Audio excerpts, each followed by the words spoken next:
सभी को नमस्कार। आज के इस वीडियो में आप सभी को लोक शिक्षण संचालनालय भोपाल द्वारा सत्र 2020-21 के लिए जो कक्षा 11वीं के भौतिक शास्त्र विषय का संशोधित कहें या यूँ कहें नवीन ब्लूप्रिंट जारी किया गया है, उसके बारे में आप सभी से मैं चर्चा करने जा रहा हूँ। उम्मीद करता हूँ कि आप इस पूरे वीडियो को शुरू से लेकर लास्ट तक देखेंगे भी, और कागज कलम लेकर अगर आप इसको अच्छे से नोट करेंगे तो ये ब्लूप्रिंट आपको अच्छे से समझ आएगा। और इस ब्लूप्रिंट के आधार पर जो प्रश्न पत्र निर्मित होगा उसका स्वरूप कैसा होगा, इस वीडियो से आपको वो समझ आएगा। तो चलिए शुरू करते हैं कि ये जो संशोधित ब्लूप्रिंट या नवीन ब्लूप्रिंट है वो क्या है। एक चीज़ मैं आपको स्पष्ट कर दूं कि माध्यमिक शिक्षा मंडल द्वारा कक्षा 9वीं 10वीं 11वीं और 12वीं के लिए जो पाठ्यक्रम कम किया गया है, इसके अतिरिक्त भी लोक शिक्षण संचालनालय द्वारा कक्षा 9वीं व 11वीं के सभी विषयों के पाठ्यक्रम को कम किया गया है। तो आपके सामने ये असमंजस नहीं होना चाहिए कि हम माध्यमिक शिक्षा मंडल द्वारा कम किए गए पाठ्यक्रम को सही माने या लोक शिक्षण द्वारा। तो आपको बता दूं, कक्षा 9वीं और 11वीं के लिए आपको लोक शिक्षण संचालनालय द्वारा जो भी परिवर्तन किया जाता है उसको आपको पूरी तरह से प्रमाणिक मानना चाहिए। और वीडियो भी हम पूरी प्रमाणिकता के साथ आपके समक्ष प्रस्तुत कर रहे हैं। तो देखते हैं कि भौतिक शास्त्र विषय के ब्लूप्रिंट में क्या क्या परिवर्तन हुआ है, क्या इसमें नवीन संशोधन हुआ है। तो ये ब्लूप्रिंट का जो प्रथम पेज आप देख रहे हैं, इस पर लिखा हुआ लोक शिक्षण संचालनालय भोपाल मध्य प्रदेश, परीक्षा तिकंडी 2020-21 कक्षा 11 भौतिक शास्त्र, पूर्णांक 70 अंक, समय 3 घंटे। ये थोड़ा छोटा दिख रहा होगा, हम अभी आगे आपको थोड़े थोड़े हिस्सों में करके इसको दिखाएंगे तो आपको ज़्यादा बेहतर समझ आएगा। अब पूर्व में आपने देखा कि ब्लूप्रिंट जारी हुआ, परीक्षा अर्धवार्षिक परीक्षा जो थी वो भी आपकी लगभग इसी तरह की ब्लूप्रिंट पर आधारित थी, किंतु उस ब्लूप्रिंट और इस ब्लूप्रिंट में थोड़ा सा अंतर आपको देखने को मिलेगा। यहाँ 1, 2, 3, 4, 5 अंक के जो प्रश्न हैं वो पुराने पैटर्न पर आते थे। इस ब्लूप्रिंट में भी उसी तरह से पुराने पैटर्न पर 1, 2, 3, 4 व 5 अंक के प्रश्न पूछे जाएंगे। बस प्रश्नों की संख्या में कम या ज़्यादा जो बढ़ोतरी या जो कमी है वो इस ब्लूप्रिंट में आपको देखने को मिलेगा।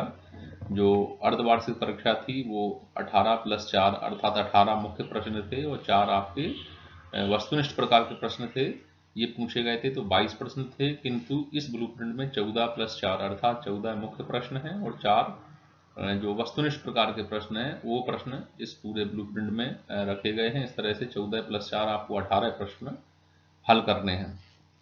चलिए भौतिक शास्त्र के इस ब्लूप्रिंट को थोड़ा सा डिटेल में अलग अलग देखते हैं। तो ये 14 + 4 ये प्रश्न जो हैं, आगे हम थोड़ा सा और विस्तार में आपको आधा आधा हिस्सा करके दिखाते हैं कि किस तरह से ये हैं। ये ऑफिशियल जो दस्तखत हैं, साइन है आयुक्त लोक शिक्षण के। और ये ब्लूप्रिंट है भौतिक शास्त्र कक्षा 11वीं। हमने थोड़ा सा आधे आधे हिस्से को करके पूरे ब्लूप्रिंट को स्पष्ट करने का प्रयास किया है। तो बात करते हैं इकाई 1 की। तो आप ये देख पा रहे हैं कि यहाँ इकाई अध्याय 2 से शुरू हुआ है। इसका तात्पर्य है कि पहला अध्याय इस वर्ष के पाठ्यक्रम में सम्मिलित नहीं है, पीछे लिखा होगा। तो जो इकाई अध्याय 2 है, मात्रक और मापन, इस पर 6 अंक आवंटित हैं। इस 6 अंक में से वस्तुनिष्ठ प्रकार के जो प्रश्न हैं, अर्थात 1 अंक के जो 2 प्रश्न इस इकाई से आने वाले हैं, 2 अंक का कोई प्रश्न नहीं, 3 अंक का कोई प्रश्न नहीं, 4 अंक का एक प्रश्न इस इकाई से पूछा जाएगा, 5 अंक का कोई प्रश्न नहीं, टोटल प्रश्न 1। टोटल प्रश्न 1 किस तरह से निकलता है, तो जो वस्तुनिष्ठ प्रकार के प्रश्न हैं वो टोटल प्रश्नों की संख्या में नहीं जोड़े जाते हैं। तो आप देख पा रहे हैं 2 अंक, 3 अंक, 4 अंक व 5 अंक के कुल प्रश्नों की संख्या कितनी है, 1, इसलिए इसका टोटल यहाँ कितना आया, 1। जैसे आपको लग रहा होगा 2, 1, 3 यहाँ टोटल होना चाहिए प्रश्न, लेकिन ऐसा नहीं होता है। ये जो है पृथक से जुड़े जाते हैं। तो 2, 3, 4, 5 व 6, 5, 6, 7, 8, 9, 10 इस तरह के अगर टोटल कहीं कोई अंक हैं, जैसे कि हिंदी में 10 अंक का प्रश्न भी होता है, तो उन प्रश्नों की टोटल संख्याएं लिखी जाती। तो टोटल प्रश्न 1 है क्योंकि 4 अंक का एक प्रश्न है, और 1-1 अंक के 2 प्रश्न हैं जो छोटे छोटे आएंगे, वो मुख्य प्रश्न के अंतर्गत सम्मिलित होंगे, अर्थात 1 अंक के 2 वस्तुनिष्ठ प्रश्न होंगे। हम बात करते हैं जो बिंदु क्रमांक 2 अर्थात अध्याय 3 सरल रेखा में गति। ये पूरा चैप्टर है, लेकिन इस चैप्टर के इतने हिस्से को आपको नहीं पढ़ना है। तो क्या नहीं पढ़ना है, तो इसमें लिखा है निर्देशित तंत्र, सरल रेखा में गति, स्थिति, समय ग्राफ, चाल व वेग को छोड़कर, अर्थात इतने बिंदु से कोई भी प्रश्न नहीं पूछा जाएगा। निर्देशित तंत्र से सरल रेखा में गति से स्थिति, समय, ग्राफ, चाल व वेग इतने पोर्शन से कोई भी प्रश्न नहीं आएगा। शेष आपकी पुस्तक में सरल रेखा में गति का जितना भी चैप्टर या भाग है उससे प्रश्न आएगा। इसके अलावा समतल में गति, ये पूरा चैप्टर रखा गया है। तो सरल रेखा में गति व समतल में गति ये दोनों मिला के टोटल 10 अंक आवंटित हैं। बस सरल रेखा में गति में इतने हिस्से को आपको नहीं पढ़ना, इतने हिस्से से कोई भी प्रश्न नहीं आएगा। पढ़ सकते हैं लेकिन इससे प्रश्न नहीं आएगा। तो सरल रेखा में गति और समतल में गति इसको आपको पढ़ना। समतल में गति पूरा चैप्टर सम्मिलित है। तो ये 10 अंक का है। 10 अंक का अंकों का डिस्ट्रीब्यूशन किस प्रकार से है? 1 अंक के 2 प्रश्न, 2 अंक का कोई प्रश्न नहीं, 3 अंक का 1 प्रश्न, 4 अंक का कोई प्रश्न नहीं, 5 अंक का 1 प्रश्न। तो इस तरह से 5 और 3 8 और 2 10 अंक हुए। टोटल प्रश्नों की संख्या जैसा कि हमने बताया 2 नंबर से 5 नंबर तक जितने भी प्रश्न होते हैं वो टोटल यहाँ लिखा जाता है। तो एक ये है, एक ये है, तो 2 अंक ये हो गए। तो ये आपने देखा कि शुरू की यूनिटों के जो अंक का विभाजन है वो किस तरह से है। चलिए आगे देखते हैं अगली इकाइयों की क्या स्थिति है। ये इकाई 5 की बात कर लेते हैं, गति के नियम।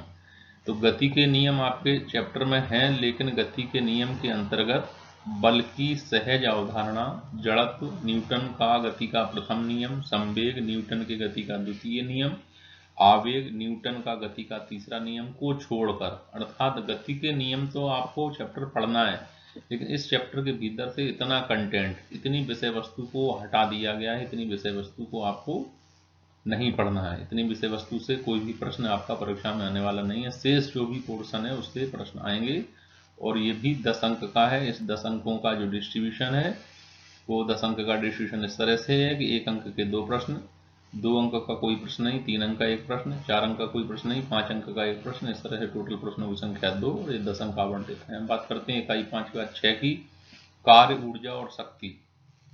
तो ये पूरी इकाई रखी गई, इसमें कोई भी विषय वस्तु कम नहीं की गई, अर्थात इसको पूरा अध्याय आपको अच्छे से पढ़ना है।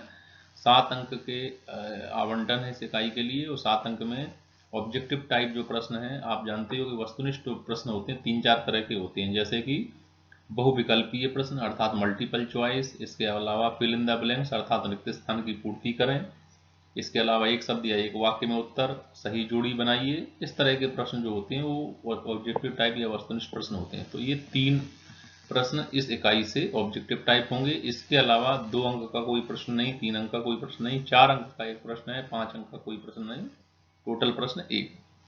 ये एक लिखा हुआ है, टोटल 1 है। तो इस तरह से 7 अंक का है। अब बात करते हैं अध्याय नंबर 7, करणों के निकाय तथा घूर्णी गति। इसमें भी ये कंटेंट बीच में लिखा हुआ है, ये जहां जहां लिखा है आपको इतना छोड़ देना है, इतना नहीं पढ़ना है। समानांतर और लंब अक्षों के प्रमेय का कथन एवं उनके अनुप्रयोग को छोड़कर, अर्थात इतने कंटेंट को आपको नहीं पढ़ना। ये 8 अंक इसके लिए निर्धारित हैं। इन 8 अंकों में 1-1 अंक के 2 प्रश्न हैं, 2 अंक का 1 प्रश्न है, 3 नंबर का कोई प्रश्न नहीं, 4 अंक का 1 प्रश्न है, 5 अंक का कोई प्रश्न नहीं, टोटल प्रश्न 2, 1-1 2। तो ये 8 अंकों का डिस्ट्रीब्यूशन हुआ। आगे देखते हैं यूनिट नंबर 8, गुरुत्वाकर्षण। इसमें भी कुछ चीजें हटाई गई, जैसे कि ग्रहों की गति संबंधी केपलर के नियम और गुरुत्वीय त्वरण को छोड़कर, अर्थात इतने पोर्शन को आपको नहीं पढ़ना गुरुत्वाकर्षण के अंतर्गत। तो गुरुत्वाकर्षण का जो चैप्टर है वो 7 अंक का है। 7 अंक में 1-1 अंक के 2 प्रश्न, 2 अंक का कोई प्रश्न नहीं, 3 अंक का कोई प्रश्न नहीं, 4 अंक का कोई प्रश्न नहीं, 5 अंक का 1 प्रश्न। तो टोटल जो प्रश्न है वो 1 है, 5 अंक का ये, वो 1-1 अंक के 2, तो 5 2 7। इस तरह से ये टोटलिंग हो गई। हम बात करते हैं अध्याय 9 की, ठोसों के यांत्रिक गुण। इसके अंतर्गत भी कुछ चीजें हटाई गई हैं, उनमें आपको अच्छे से नोट कर लेना। प्रत्यास्थ व्यवहार, अपरूपण, दृढ़ता गुणांक, पाइसन अनुपात, प्रत्यास्थ ऊर्जा को छोड़कर, अर्थात ठोसों के यांत्रिक गुण जो चैप्टर आप पढ़ेंगे उसमें इतने कंटेंट या विषय वस्तु को आपको नहीं पढ़ना है। क्या नहीं पढ़ना है, मैं एक बार फिर से रिपीट कर देता हूं। प्रत्यास्थ व्यवहार, अपरूपण, दृढ़ता गुणांक, पाइसन अनुपात, प्रत्यास्थ ऊर्जा को छोड़कर। अब ये जो यूनिट नंबर 9, 10 व 11, इन तीनों को मिलाकर आपके टोटल 9 अंक निर्धारित हैं। ध्यान रखना, ये 9 अंक केवल इस यूनिट के नहीं है, इस पूरे पोर्शन के, अर्थात ठोसों के यांत्रिक गुण, तरल के यांत्रिक गुण और द्रवों के तापीय गुण, इन तीनों अध्यायों को जोड़कर 9 अंक आवंटित हैं, जिनमें से ठोसों के यांत्रिक गुण के अंतर्गत इतना पोर्शन आपको नहीं पढ़ना है। तरल के यांत्रिक गुण ये पूरा का पूरा चैप्टर है। इसके अलावा द्रव्य के तापीय गुण, इस तापीय गुण के अंतर्गत भी आपको क्या छोड़ देना है, ऊष्मा, ताप, ऊष्मा संचरण, संवहन, विकिरण को छोड़कर। अर्थात इस चैप्टर के अंतर्गत इतने कंटेंट, इतनी विषय वस्तु, संवहन, विकिरण को छोड़कर, तो इतनी चीजें आपको नहीं पढ़नी है, इतनी चीजें आपकी उसमें नहीं आने वाली हैं। परीक्षा में इससे संबंधित कोई प्रश्न नहीं आएगा। और परीक्षा के लिए एक और इम्पोर्टेंट चीज मैं बता दूं कि कक्षा 9वीं और 11वीं के लिए संभवतः जो प्रश्न पत्र है वो प्रश्न बैंक पर आधारित होगा। प्रश्न बैंक जैसे ही प्रमाणिक रूप में अगर हमको प्राप्त होती है, यदि विभाग द्वारा, स्कूल शिक्षा विभाग द्वारा इसको जारी किया जाता, तो उस पर भी हम न केवल वीडियो बनाएंगे बल्कि जो प्रश्न बैंक है वो भी अपने ब्लॉग पर आपको उपलब्ध कराएंगे, ताकि आप उसको डाउनलोड करके अच्छे से उसको पढ़ सकें। तो ये 9 अंक का डिस्ट्रीब्यूशन की बात कर लेते हैं। 9 अंक में एक एक अंक के 3 प्रश्न हैं। इसके अलावा 2 अंक का एक प्रश्न, 3 अंक का कोई प्रश्न नहीं, 4 अंक का एक प्रश्न, 5 अंक का कोई प्रश्न नहीं। टोटल प्रश्नों की संख्या 2। ये नीचे लग गया 1, तो 1 1 2, ये 2 अंक इस तरह से टोटल प्रश्न 2 हो गए। तो ये अंकों का डिस्ट्रीब्यूशन आपका, आप इसको देख पा रहे होंगे। तो ये हमने बात की अध्याय 9, 10 व 11 की, इसके लिए 9 अंक आवंटित हैं। हम अगले अध्याय देखते हैं क्या स्थिति होगी। तो अध्याय 12 ऊष्मा गतिकी, ऊष्मा इंजन तथा प्रशीतक को छोड़कर। तो इसका आशय यही है कि ऊष्मा गतिकी के अंतर्गत जितना भी टॉपिक है, जितनी विषय वस्तु, सब पढ़ना है, किंतु ऊष्मा इंजन तथा प्रशीतक को छोड़कर, अर्थात इतने बिंदु से कोई भी प्रश्न परीक्षा में नहीं आएगा। आपकी पुस्तक में रहेगा, ध्यान रखना, पुस्तक नहीं बदलिए, बीच से जो कंटेंट कम किया गया है, ये चीजें कम कर दी गई हैं, आप इसको ध्यान रखें अच्छे से। संभवतः जो माध्यमिक शिक्षा मंडल ने जो पाठ्यक्रम जारी कर दिया था उसमें ये सब चीजें नहीं लिखी हैं, तो आपको इसको सही मानना है। जो हम वीडियो के माध्यम से आपको ला रहे हैं, लोक शिक्षण संचालनालय से जो भी आदेश आ रहे हैं कक्षा 9वीं और 11वीं के लिए, वो पूरी तरह सच हैं। आप उनको अच्छे से फॉलो करें, तैयार करें, किसी भी प्रकार के भ्रम की स्थिति में न रहें। तो ऊष्मा इंजन तथा प्रशीतक को छोड़कर, तो ये ऊष्मा गतिकर का जो अंक डिस्ट्रीब्यूशन है वो इस तरह से 6 अंक का पूरा अध्याय है। 1 1 अंक के 2, इसके अलावा 2 अंक का कोई नहीं, 3 अंक का कोई नहीं, 4 अंक का एक प्रश्न, 5 अंक का कोई नहीं, टोटल प्रश्नों की संख्या 1। हम बात करते हैं अगले अध्याय की। अध्याय 13 देखो इसमें नहीं दिख रहा, इसका मतलब है कि अध्याय 13 आपके कोर्स से कम किया गया है, वो नीचे लिखा गया होगा, हम देखते हैं अभी। 12 के बाद 13 होना चाहिए, 13 9 के सीधे 14 है दोलन। तो अध्याय 14 है दोलन, ये पूरा का पूरा चैप्टर है। इसके अलावा अध्याय 15 तरंगें। तो तरंगों में भी, दोलन में तो कुछ भी नहीं छोड़ा गया है, सभी पूरा चैप्टर आपके परीक्षा में आने वाला है, किंतु तरंगें जो अध्याय है उसमें मूल विधा और सन्नादि डापलर प्रभाव को छोड़कर, अर्थात इतने पोर्शन को हटा दिया गया। इतना पोर्शन आपके परीक्षा में आने वाला नहीं है। इसके अलावा जो भी विषय वस्तु है, जो भी टॉपिक आपके किताब में है तरंगे से संबंधित, वो आपके एग्जाम में आने वाला है। किताब की बात कर लूँ तो NCERT की हिंदी मीडियम या इंग्लिश मीडियम की जो भी पुस्तकें आपको मिली हैं, केवल उसको आपको अच्छे से पढ़ना है। जो अन्य पब्लिशर की पुस्तकें होती हैं उनको भी आप पढ़ सकते हो, उनके टॉपिक को पढ़ सकते हो, लेकिन ध्यान रखना उनमें बहुत ढेर सारा मैटर दिया रहता है। तो ऐसे स्टूडेंट जो कॉम्पिटिटिव तैयारी कर रहे हैं, प्रतियोगी परीक्षा की तैयारी कर रहे हैं, वो उनसे भी पढ़ सकते हैं, कोई दिक्कत नहीं है। लेकिन जहाँ तक आपको यदि एक मिनिमम मार्क हासिल करना है परीक्षा की दृष्टि से बात करें, तो आपको इतने पोर्शन को नहीं पढ़ना है तरंगे अंतर्गत से, सभी पोर्शन आप तैयार करेंगे। तो ये 7 अंक का है, इसमें से 1 1 अंक के 2 प्रश्न, 2 अंक का एक प्रश्न, 3 अंक का एक प्रश्न, 4 अंक का कोई प्रश्न नहीं, 5 अंक का कोई प्रश्न नहीं, टोटल प्रश्न 2।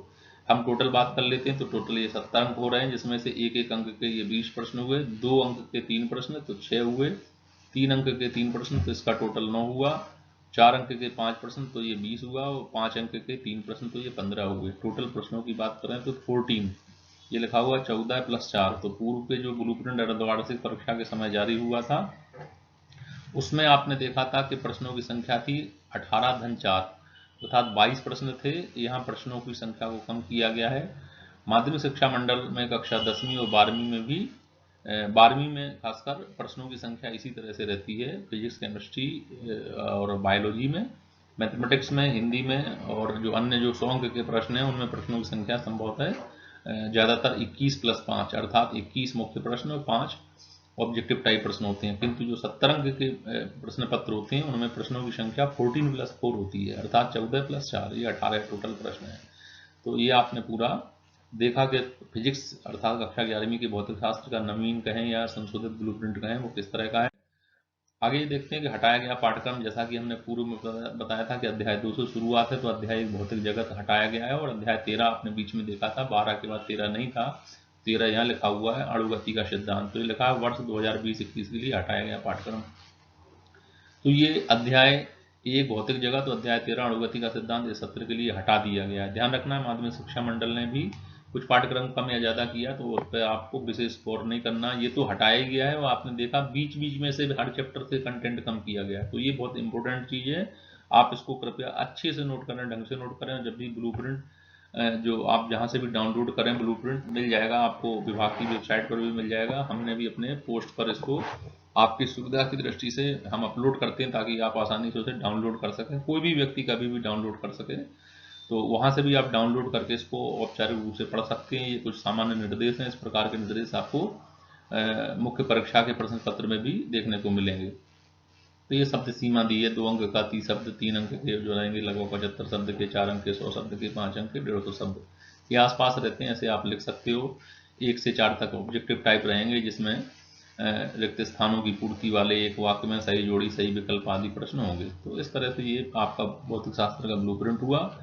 कहीं ये हमने पूर्व में भी आपको अंकों का डिस्ट्रीब्यूशन बताया था, भौतिक शास्त्र कक्षा 11 के अंकों का विभाजन 1 अंक के 20, अर्थात ये टोटल 4 प्रश्न होंगे जो 20 अंकों में डिस्ट्रीब्यूट होंगे। तो ये 20 अंक का है, 2 अंक के 3 तो 6, 3 अंक के 3 तो 9, 4 अंक के 5 तो 20, 5 अंक के 3 तो 15, टोटल प्रश्न 14 + 4 = 18, अर्थात 70 अंक। प्रैक्टिकल की बात करें तो भौतिक शास्त्र के लिए प्रायोगिक के लिए 30 अंक निर्धारित हैं, तो 30 अंक का ही प्रैक्टिकल होगा। तो ये ब्लूप्रिंट उम्मीद करता हूँ कि आपने पूरा अच्छे से देखा होगा, और भी जो भी शैक्षिक परिवर्तन है कक्षा 9वीं, 10वीं, 11वीं और 12वीं माध्यमिक शिक्षा मंडल संबंधित, उसके लिए आप हमारे फेसबुक पेज को भी ज्वाइन कर सकते हैं www.facebook.com/alleboard.board। तो फेसबुक पर भी आप हमको रिक्वेस्ट भेजकर ज्वाइन कर सकते हैं, जो भी नए परिवर्तन होते हैं मुझे हम फेसबुक पर आपके लिए अपलोड करते हैं, उपलब्ध कराते हैं। इसके अलावा आप हमारे ब्लॉग पेज https://alleboard.blogspot.com, ये एक वेबसाइट है जो आपकी मदद करेगी, आपको सहयोग के लिए निर्मित है, जिसमें सभी प्रकार की शैक्षणिक सामग्री, पुराने प्रश्न पत्र, पुराने ब्लूप्रिंट कक्षा 9वीं, 10वीं, 11वीं, 12वीं के नवीन ब्लूप्रिंट या जो भी नवीन परिवर्तन है वो यहाँ आपको उपलब्ध कराएंगे। इसके अलावा कैरियर मार्गदर्शन से संबंधित भी कुछ महत्वपूर्ण चीज़ें आपको मिल सकती हैं कि 9वीं, 10वीं, 11वीं, 12वीं के बाद आप क्या करें, कहाँ उचित पढ़ाई करें। और ये यूट्यूब चैनल का जो लिंक है ये दिया हुआ है, वैसे तो आप इसको देखेंगे तो यूट्यूब से ही देखेंगे। तो इस तरह से आप जितने भी परिवर्तन हैं आप उसको अच्छे से देख पाएंगे। तो उम्मीद करता हूँ कि भौतिक शास्त्र का ये ब्लूप्रिंट आपको अच्छे से समझ आया होगा। बहुत बहुत धन्यवाद।